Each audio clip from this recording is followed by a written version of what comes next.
今から言う話すごい使えるので、ギターソロの時に音量を上げるブーストができるんですよね。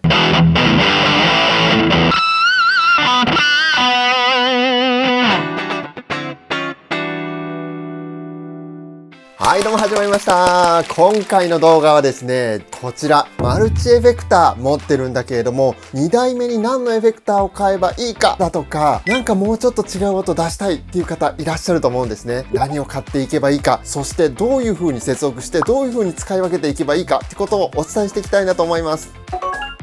ではやっていきましょう。で、2台目何を買えばいいかなんですけども、ズバリこちらです。歪みエフェクターですね。今日はこのラットっていうエフェクターをまずお持ちしてますけれども、歪みエフェクターってマルチの中にも入ってますよね。なんで外に買い足す必要があるのっていうところなんですけども、音がねやっぱりマルチの中の歪みとこういうアナログエフェクターを外に置いた時のその歪みの音って結構違うんですよね。早速つないでみたいと思います。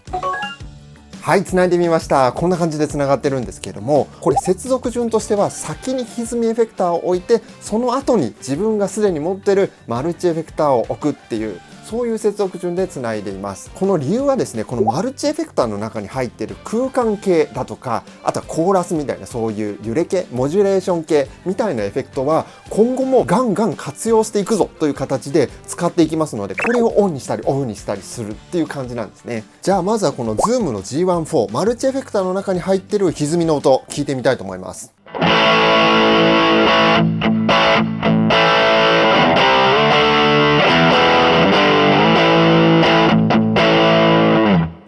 かっこいいですよね。このマーシャル1959っていうやつが中のねマーシャル系の歪みになっています。これをこの新しくラットを買ってきたとしますよね。このラットっていうエフェクターはディストーションですかね。結構激しく歪む歪みのエフェクターなんですけれども、その場合はこっちの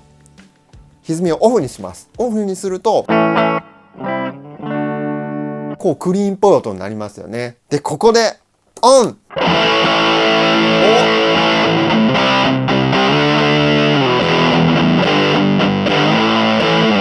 音結構違いません？このズームっぽいいつも聞いてる音みたいなそういう歪みとちょっと違う。少し原因下げますね。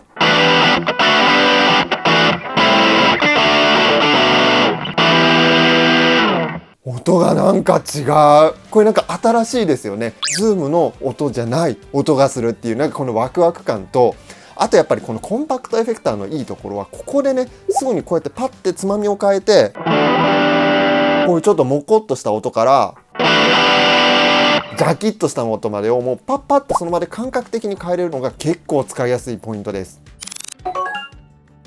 じゃあこの Zoom のエフェクターって何のために後ろにつないでるのと思うんですけれども、この中にはですねいろいろディレイだとかリバーブみたいなのがもちろんかけれますよね。あれをそのまま使うっていうことなんですよね。例えばこのプレートのエフェクター今オンになってますけれども、結構今ちょっとあっさりめにかけてたんですけども、ミックスをちょっと分かりやすく上げてみます。このなんか響きがありますよね。これオフだとなんか寂しい。じゃあちょっとボスの GT1 でもやってみたいと思います。はい、今度は GT1 つないでみました。接続順は一緒ですね。ラットの後にマルチエフェクターの GT1 です。今回はですね、もうちょっと応用的な使い方があるので、それを説明していきたいなと思うんですけれども、まずは一旦音をちょっと弾き比べてみましょうか。今回 GT1 もこの弾き比べ用にラットっていうタイプの音を選んでいます。じゃあまず GT1 のラットの音ですね。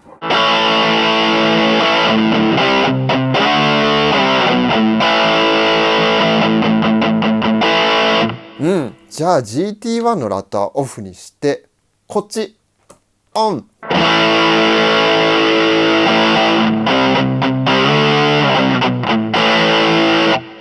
さすがボス、音が結構似てますね。でも似てるんだけれども、この違い分かりますかね。なんかこのマルチエフェクターって中のデジタル処理で演算をしてね、このラットの音にこう似せた音を作り出してる、そういう技術が詰め込まれてるんですけれども、なんかねどうしてもこうね強弱のところがザンって前に出てほしいところでそんな出ないっていうか、こうちょっとぺったり気味なんですよね。でこれを実際のアナログエフェクターにするとわかります？このなんか強弱のこの押すっていうところと押さないっていうところの切れ目がはっきりあるのとシャープなんですね、反応が。これが単音弾きとかで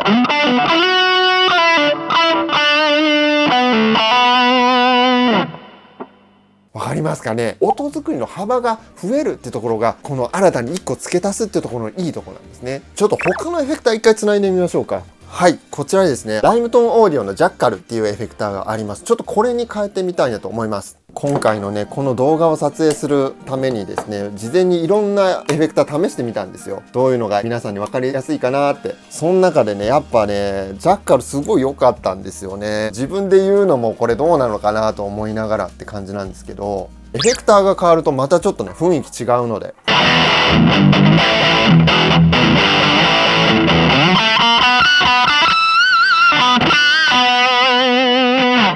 いいっすね。じゃあちょっと先ほど言ってた応用編の使い方をお伝えしたいなと思います。今から言う話すごい使えるので、ちょっとぜひ皆さん活用していただきたいと思うんですけども、 GT1 の場合コントロールっていうペダルありますよね。ここにコントロールを押すことによって何かの機能を個別にオンオフするっていうことができるんですね。ちょっとやってみますね。今このコントロールを押すとどうなるようにしてるかっていうと、オーバードライブディストーションのところがオンオフできるように設定してあります。これで何をするかっていうと、ギターソロの時に音量を上げるっていうそのブーストができるんですよね。ノーマル状態だと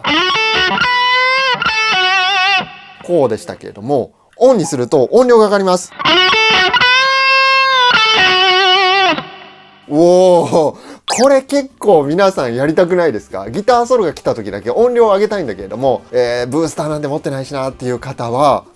これちょっと中身お見せしますね。このオーバードライブディストーションのボタンを長押しすると何の設定かっていうのが見れるんですけれども、おすすめはですね、このクリーンブーストっていうタイプがありまして、このね、一番左のノブでタイプ選べるんですけれども、ドライブはそんなに上げない。ここで上げすぎるとね、結局この GT1 のキャラにまた似てきちゃうので、ドライブは20ぐらい下げ目にしておいて、エフェクトレベル、ここでね、音量をどれくらい大きくするかっていうのが設定できます。なのでこれを下げると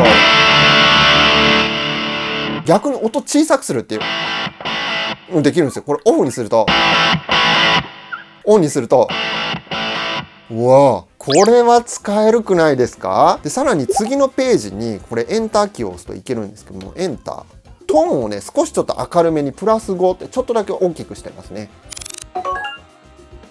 メモリーエディットボタンを押して左のノブでくるくるって回して右の方に行くと、こちらですね、コントロール 1CT1 っていうところがあります。ここに入るとこのファンクションっていうところでオーバードライブディストーションのところをトグル、踏んだ時に切り替わるようにっていう設定になってます。これを設定してもらえばいいんですけれども、ちょっとわかんない、難しいっていう方はですね、ちょっとこれ裏技的なんですけれども、もともと入ってる音色ありますよね、プリセットで。プリセットの音色いくつか探してると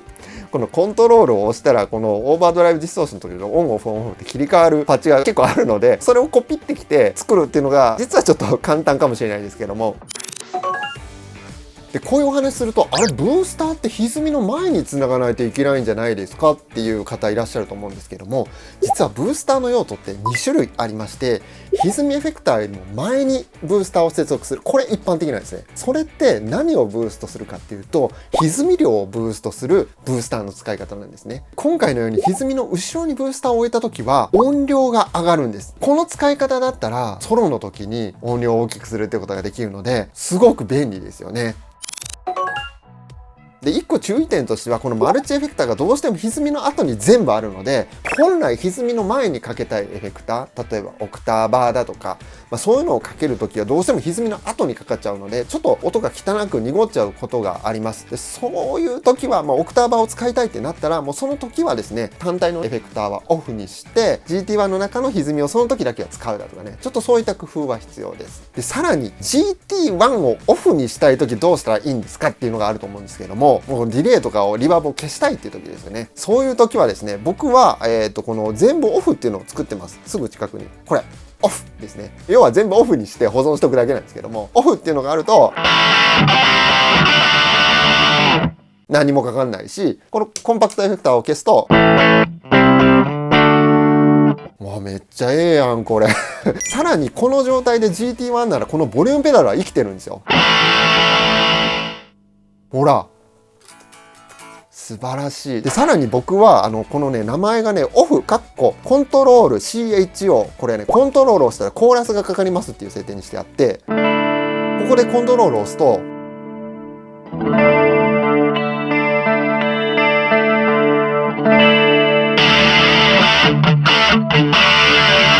コーラスがかかるようにしてるんです。めっちゃ便利ですよね。こういうの。まあこれはコーラスですけども、何でもいいんですよ。何でも。クリーンの音にリバーブを足したいみたいなのをここに潜ませておくことによって、パッチを切り替えなくても切り替えができちゃうっていう感じです。こちらの G1-4 を持ってるって方は、じゃあそれどうしたらいいんですかっていう時はですね、ここを切り替えてね、他のパッチに移動して音量を大きくしてあるバージョンだとか、コーラスをかけてるバージョン、今みたいなオフみたいなものを作っておいて、パパッと移動したり、曲でこう使う順にね、こう並べておくとかのもありですよね。上を順番に押していけば音が自動で切り替わってくるみたいな、そういった使い方とかもできるんで、同じね、パッチをコピーしとけばいいだけなんで、アイデア次第でいろいろできちゃいます。いかがでしたでしょうか。これね、もうほんとめちゃめちゃいい音してると思うんですよね。